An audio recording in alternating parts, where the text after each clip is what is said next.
My apologies. I again clicked on the wrong thing. I kind of get into it and then I forget which to click on and which not to click on and which will cut me off and which won't. So my apologies for that. This will then be week 3, lecture 1, part 2.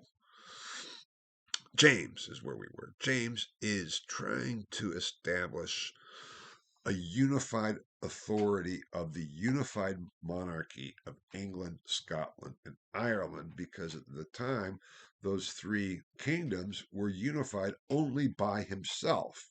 They all had their own parliaments, they all had their own administrative structures. And he tries to bring that all together under one, and there's opposition, and there's tension, and there's no real settlement. And when he dies in 1625, tensions are about to explode because his son Charles is heir to the throne and becomes Charles the First.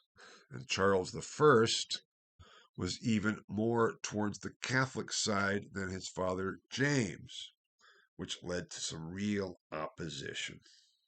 And Charles the First, though, had the same kind of absolutist pretensions as the means of the unity for the realm and unifying kind of what his father had as an idea, the kingdoms of England, Scotland, and Ireland, not just under his own authority, but under the governmental structure as such.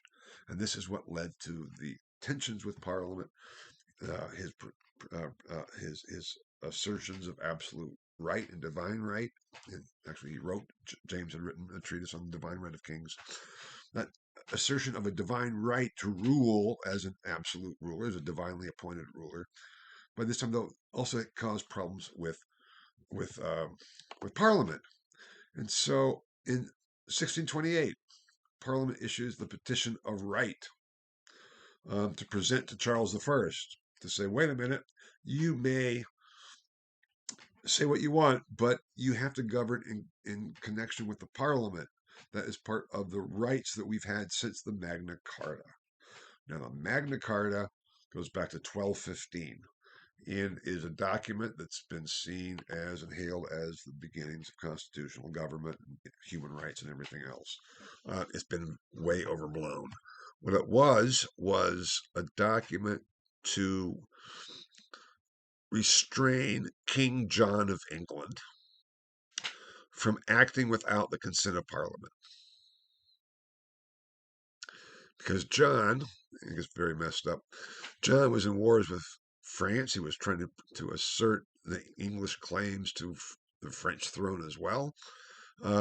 He was acting as king while his brother Richard was off a crusade and was captured. He's been maligned in history as this horrible King John. There's only been one King John of England, and there's reasons for that.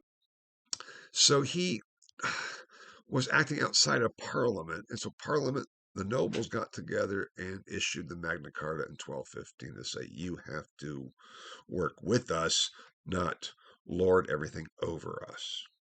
And that certainly didn't stop other English monarchs later on from ruling over Parliament. Parliament was not an established body; it served at the pleasure of the king, and so Parliament sat when the king called it.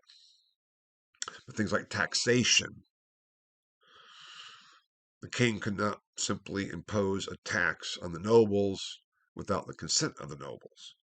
No taxation without representation. It goes all the way back to the Magna Carta. It's reasserted in the Petition of Right of 1628 to say, okay, king, you call us into being the parliament, but there are actions that you cannot take unless you get our approval. That's simply kind of what it's saying, and recalls and goes back to the Magna Carta and proclaims itself as the foundation for the monarchy. Now, this is a document you will be reading or assigned to read for this week. You will see in there the issue of taxation and the need for Parliament to consent to taxation.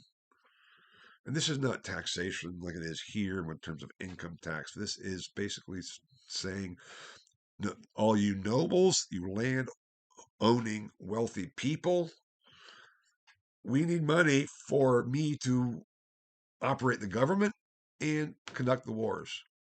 So you need to contribute. That's the kind of the taxation form. They would do it in different ways, and they would say, so much a percentage of your, yearly income or whatever would be then a tax to gain income for the crown. And this document is asserting that you can't do that unless you call Parliament and get our agreement with it. Moreover, with the army, this was an issue because Charles was trying to put together an army to wage the various battles that were going on and to enforce his view of things in Scotland and Ireland. And the army would be housed just wherever they ended up being. So if someone, troops could come by into a town, they could go to a house and say, you have to, put us up here. So it's the issue of, I forget the term. I couldn't remember, trader. So I can't remember this other term. That's a very popular or well-known term.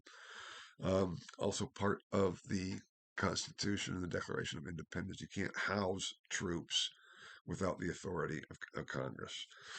So that is an issue that goes back to the Petition of Rights, taxation, and you can't just impose, on us, the nobility, that we have to house and feed the army for you unless we agree to it. Now you will read that document and see what's in there, and that provides the foundation.